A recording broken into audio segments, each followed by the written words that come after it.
Tonight, a boiling point hits the Capitol. 48 hours from the federal government running out of money. The clock is ticking on a government shutdown, a cliffhanger over Dreamers. What does Steve Bannon know? NBC News has learned Bannon will tell all to special counsel Robert Mueller after being served with a subpoena. States of emergency across the South where cities are paralyzed by snow and black ice, wipeouts, massive backups, and airport chaos. This lethal flu outbreak killing a 10-year-old boy and a mother of 3. Tonight, how to best protect your family. An NBC News exclusive, Facebook responds after our report. Top tech insiders accusing the company of turning a blind eye to warnings before the election. And it's not what you eat, it's when you eat. The pounds were just melting away. I was really surprised. Dieters and doctors say it works. This is NBC Nightly News with Lester Holt. Good evening to our viewers in the West. One could easily call the showdown in Washington right now a game of chicken, except there are hundreds of thousands of families for whom this is no game. At issue, Dreamers, young people brought to this country illegally as small children, now at risk of deportation if Congress doesn't address their immigration status soon. Emotion spilled out on Capitol Hill today as protesters demanded action, pressuring Democrats to use some rare leverage they suddenly hold against a Republican-controlled Congress. The urgent question tonight is, will this all come to a government shutdown? Casey Hunt covers Capitol Hill for us and has the latest. On Capitol Hill today, dozens of arrests, and Yasmin Gonzalez is terrified. I have 4 U.S. citizen children that I'm afraid to take to Mexico, a country that I don't even remember. She's here trying to convince Democrats to take a stand and refuse to back the Republican spending plan to keep the government open, unless there's a deal to help the 800,000 Dreamers who are protected by the DACA program. Do you have enough Republican votes to keep the government open this week? We've been very clear. We want to see a DACA solution, but a DACA solution has got to be a balanced solution. It makes no sense for Democrats to try and bring us to a shutdown. The president's aides trying to convince conservatives in the House not to sink the plan. No one in our caucus wants to shut down. President Trump himself.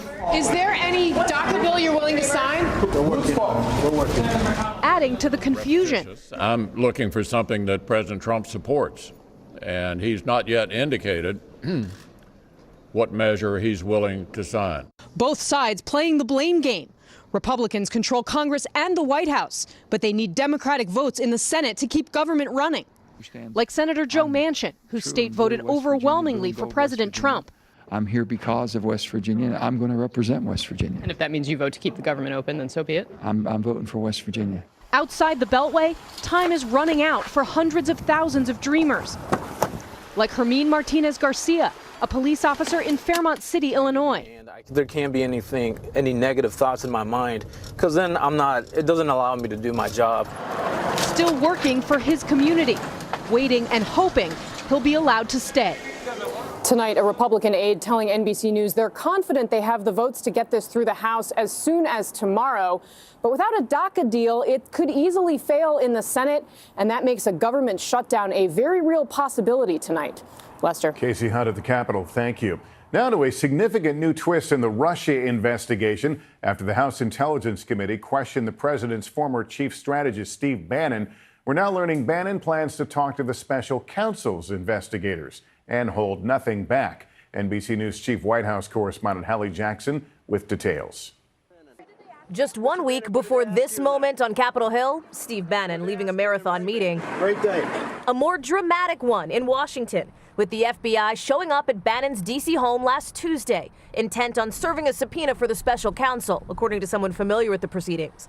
That order means he could come face to face with Robert Mueller's team by the end of the month, a source close to Bannon tells NBC News, adding, Bannon plans to tell all. Quote, he'll answer any questions Mueller has.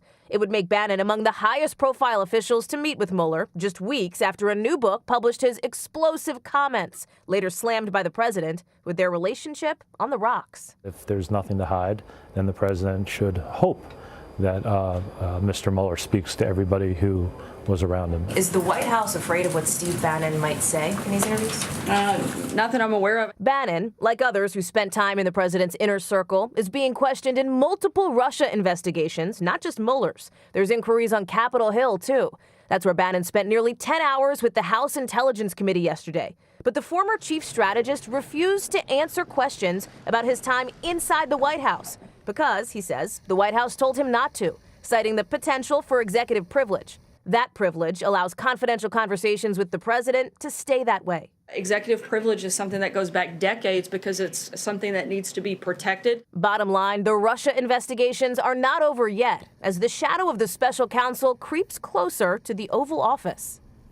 And another familiar face to Donald Trump is also speaking with House investigators, former campaign chair Corey Lewandowski. But tonight, the top Democrat on the Intelligence Committee says Lewandowski was uncooperative and unwilling to answer even basic questions about the president.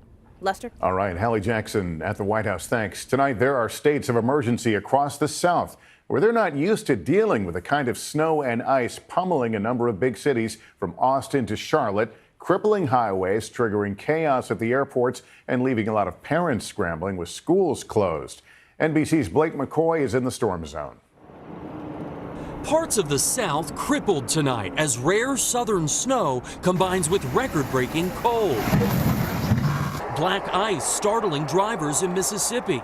Georgia, too, a crash on I-85 backing up traffic for miles. Snow in Shreveport. Very, very slippery. Shocking even veteran weather watchers. This is the farthest south I've ever covered snow in 26 years. It's still on the ground. Many southern cities also gripped by record cold. Just 7 in Memphis, 15 in Austin, 20 in New Orleans. Those ill-prepared forced to improvise. Even places used to wintry weather seeing a messy commute today. And you're off school? School canceled in Worcester, Massachusetts for the 3rd day this month. How hard was it to get him out of the house today?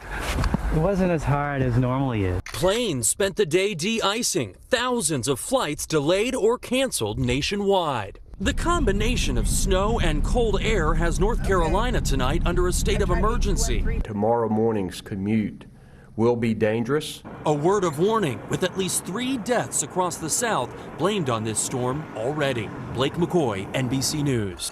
The deadly flu emergency gripping nearly the entire country has claimed another young life. A 10-year-old boy from Connecticut who reportedly died from flu-related complications while he was in Buffalo for a hockey tournament. The latest tragedy in one of the worst flu seasons we've seen in years. NBC's Gabe Gutierrez now with some potentially life-saving advice. You guys are killing it already. The Patillo family felt like they were under attack. How bad was it? It was pretty bad. Our 11-year-old got it first, and then 2 days later, our 2-year-old got it, and then 2 days later, I got it. So you dropped like dominoes. Dropped like dominoes. Amy Patillo and her husband frantically wiping down surfaces to stop the flu. It was really frightening because when my 2-year-old's fever got really high, I was afraid he might have a seizure. It's gotten so bad in Alabama, the governor has declared a public health emergency. Last week, this school closed. It's been a bad year. And Children's of Alabama had to divert patients from its packed ER. Right now, 1/4 or more of all the patients in our pediatric intensive care unit have influenza or influenza-associated complications. This year's outbreak now widespread in every state but Hawaii, taking the life of this 10-year-old in Connecticut and this mother of 3 in California. From the time I took her to the hospital to the time she passed was about 18 hours. MIT researchers have found the smallest droplets from a cough or sneeze can land up to 26 feet away. The virus can live on some hard surfaces for up to 24 hours, and you can infect others starting a day before you even see symptoms, and up to a week after getting sick. She was very proactive. Tonight, Amy Patillo's husband and 2 other children hope they're not next. That's right. Gabe Gutierrez, NBC News, Birmingham, Alabama. Let's turn now to an effort to crack down on drunk driving, and the question at the center of it: how much is too much to drink before you can legally get behind the wheel? A new report is recommending sweeping changes, including lowering the blood alcohol level in all 50 states. NBC News national correspondent Miguel Almaguer has the details. On the way to see his mom, 24-year-old Anthony Thompson was killed. hit head-on by a suspected drunk driver, one of the more than 10,000 alcohol-impaired fatalities that happen on the road every year in the U.S. Ottawa Kiriton is a sheriff's deputy and Thompson's mother. What I'm going through is indescribable. It's devastating. It's heartbreaking. A third of all traffic deaths are connected to drinking. Now a new study recommends the blood alcohol level for all drivers should be lowered from 0.08 to 0.05.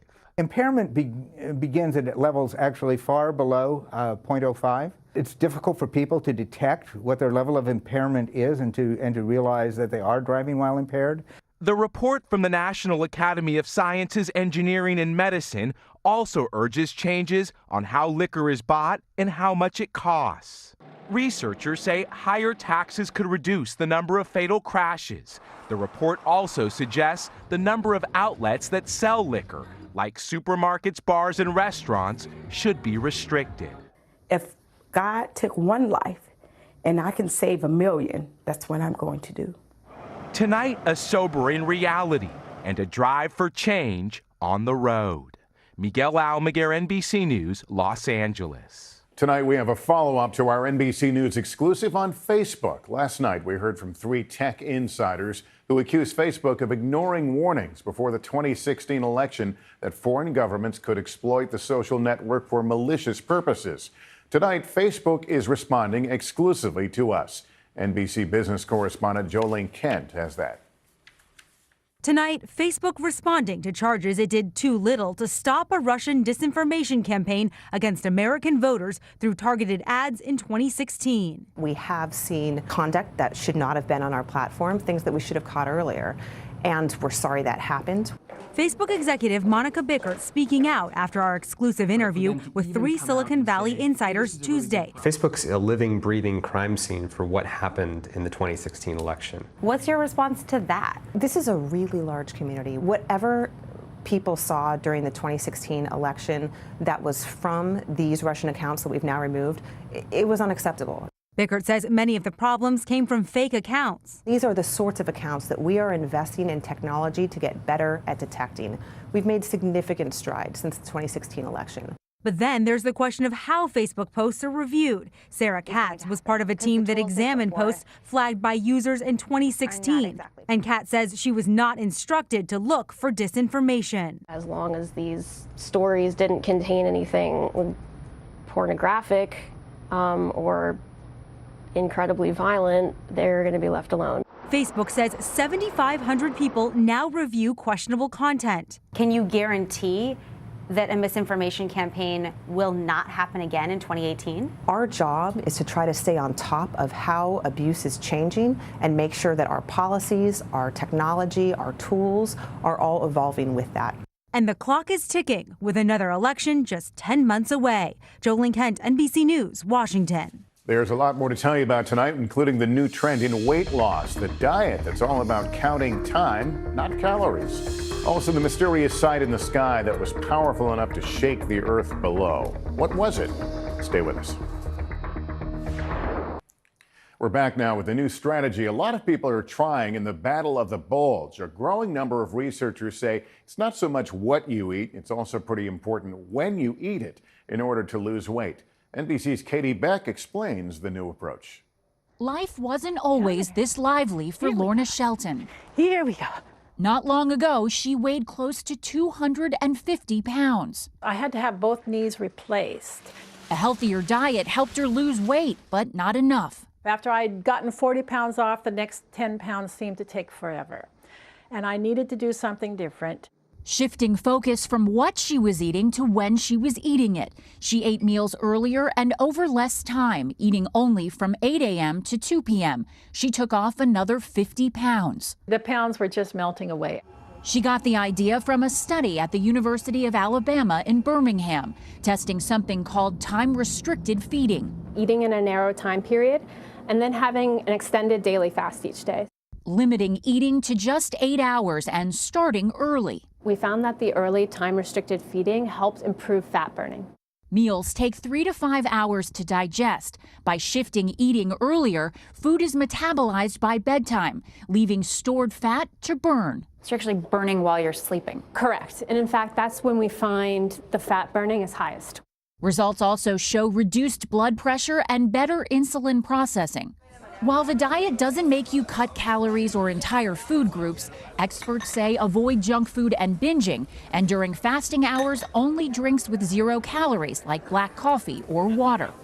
Lorna's results, life-changing. I feel like I've added years to my life. Thanks to a simple shift in time. Katie Beck, NBC News, Atlanta. Coming up, let there be light, the powerful moment these school kids have waited nearly 4 months for. And twice the joy for a family that needed a double miracle and finally got it.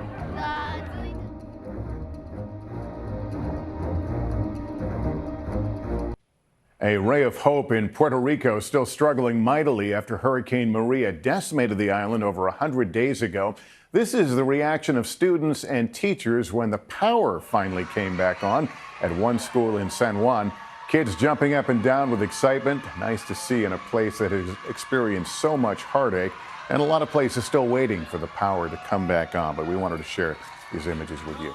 He's a World War II veteran, a longtime senator and former presidential candidate. And today, Bob Dole was honored for his many contributions to the country with the Congressional Gold Medal, the highest civilian honor bestowed by Congress.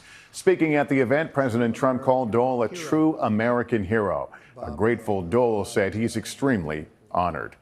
And check out the moment night turned to day in Michigan. A meteor caught on camera suddenly lighting up the night sky, and as quickly as it appeared, it disappeared, breaking apart while moving at 28,000 miles an hour. And get this, it caused a small earthquake, magnitude 2.0. When we come back here tonight, the twin sisters each getting a second chance thanks to life-saving gifts. Finally tonight, life-saving gifts. Organ transplants hit an all-time high in the U.S. last year. And when the family you're about to meet was hit with a double whammy, donors came through not once, but twice. Our Rahima Ellis has the story.